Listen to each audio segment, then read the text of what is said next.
Dizzy Quilts and Sews. I'm starting a brand new series today, so I thought it would be fun to show you or to bring you along as I make a bunch of mini quilts. So today will be part 1, where I am choosing the fabric, getting it organized for cutting, and yeah, let's get started. So this is not meant to be a tutorial per se, although I do give you tips and tricks, or how I do show you how I do things in the videos. I'm no way pretending to be a professional at this, so please forgive some of the camera angles and the less than ideal lighting. But I thought you might enjoy just watching and listening to how I go about selecting fabric and getting it ready for piecing. So the pattern I chose is the Ella quilt by Kitchen Table Quilting. I made this quilt before in January 2021 and absolutely loved making it. So in my Make 9 plans this year, I put this pattern on the list because I want to use the blocks to piece mini quilts to go on top of my bedroom furniture. So in this series, I'll show you how I piece the blocks, but then put them together into mini quilts instead of the big quilt that you see in the picture I'm going to pop here. So let's get started with the fabric choices and how I get it all cut and organized. And I'll be back at the end to wrap things up. All right, so this pattern is fat quarter friendly. So I could have used all fat quarters to make this, but I've decided to use some of the leftovers from my son's Pulsar quilt. So some of these solids are basically all leftovers from his quilt. This one here, so the dark blue, the nautical, is going to be my background. I have more than enough here. The pattern says I need about 1.5 for a lap size, so I've got more than 1.5 here. I should be good. Now for my X blocks, I chose these 4 fabrics here. So I've got a Kona solid here and here, and I've got 2 prints. I love this one. It's got the navy blue in it. It's got some lighter blues, and it's just going to put a little bit of a pop of color into those blocks. So I'm going to make 6 blocks with these 4 fabrics. And then over here, we have the 4 fabrics I'm going to use for block Y. So a medium blue solid here, and then 3 prints, 2 of which are fairly light. So that's going to give me a nice contrast against the nautical blue here. I think that's going to be really nice. This fabric here has the dark blue. So yeah, I think the contrast is going to be amazing, but you still have some of the same color as the background. So I hope this is all going to work. All right, so this is the quilt I'm going to be working on. It is the Ella quilt, designed by Erica from Kitchen Table Quilting. I've made that quilt before in the size that you can see on the cover page. So basically this is a lap size, and you can see that it's made up of 12 blocks, so 3 across by 4 down. Now I've decided I'm not going to make the whole quilt. I want to make table toppers for my bedroom, so I'm going to need to make 9 of these blocks, but those 9 blocks are basically going to make 4 different quilts. Now what I've decided to do is make 6 of these blocks here. This is blocks X1, and 3 of these blocks here, and that's block Y1. So I don't want to give away too much of the quilt, obviously. You'd have to buy the pattern, but I've had to do some math to figure out how many of each fabric I will need to make, again, 6 of these blocks and 3 of this block. All right, so before I can start cutting my fabric, obviously I'm gonna have to make a plan as far as how many blocks or how many pieces of what sizes I need to cut from these fabrics, and then from these fabric, and then from my background. I'm not gonna think about my binding fabric just yet. I think I'm gonna have enough of the nautical blue, but if not, I can pull something else from my stash. For now, I'm just going to worry about cutting or figuring out how many of all of the size pieces I need out of each of these fabrics. Now, I prepared a bit of a plan. I don't want to show you too much detail again and give away too much, but I basically have the size of the finished quilts I need. I've got how many of each X and Y blocks I need.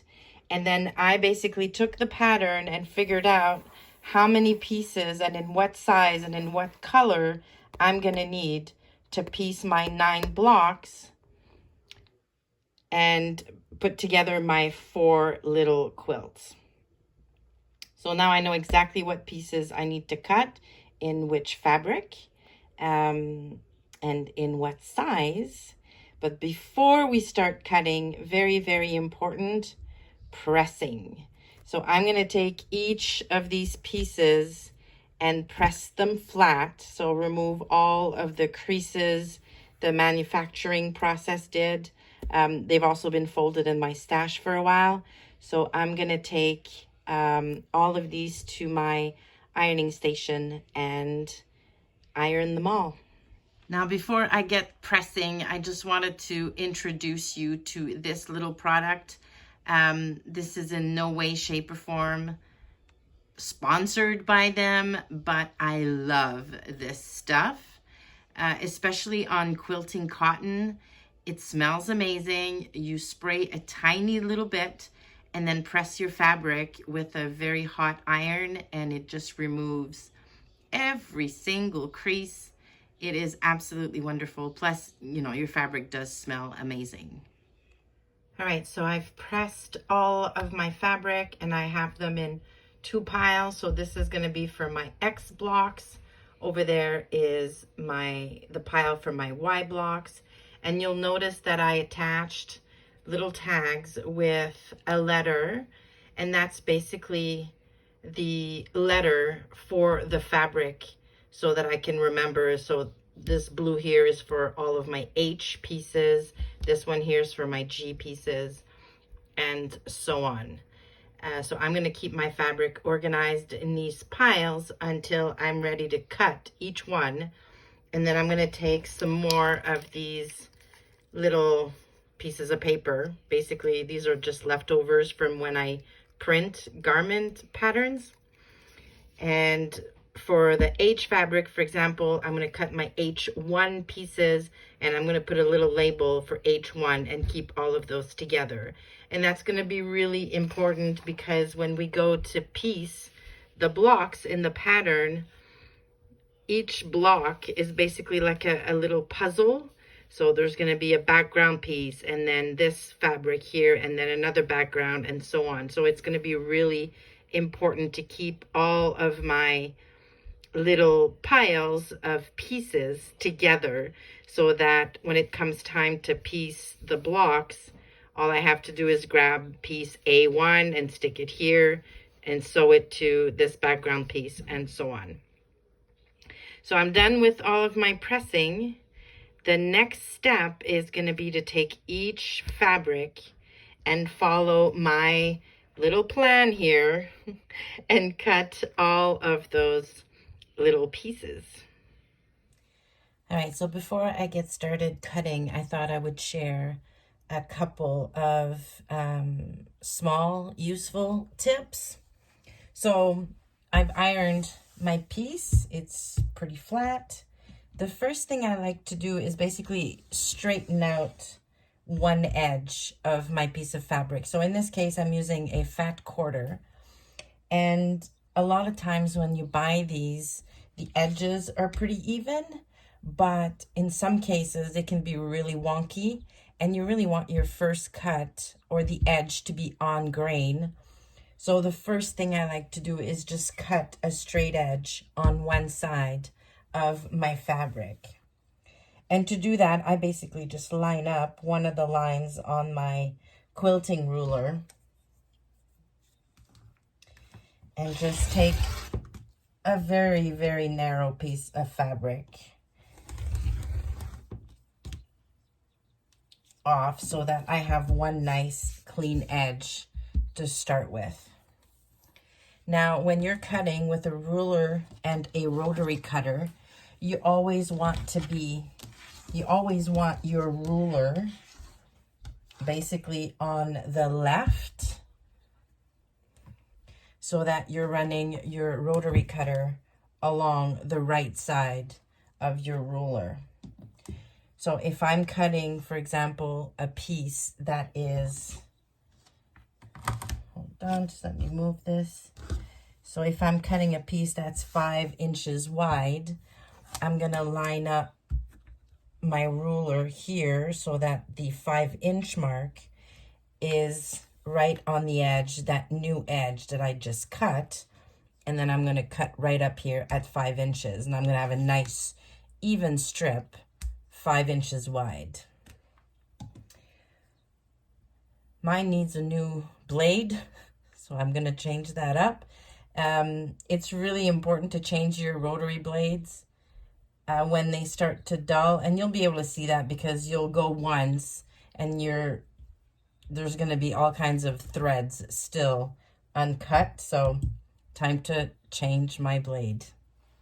And here we go. We've got all of my pieces cut and in neat little piles. So I've got all of my pieces for the X block. I've got my pieces for the Y block over there, and you'll notice that I've got my little labels which indicates basically which piece of the puzzle or which block piece is which. So now all I need to do is grab my pattern and start putting the puzzles together, and we're gonna do that in the next video. All right, so I hope you enjoyed that. We'll be back, or I'll be back in video 2 of the series where we will piece the blocks and then make the quilt tops and get ready for basting and quilting. Thank you for stopping by. Please leave me a like if you like the video. I would love it if you would consider subscribing. Thanks again, and I will see you soon.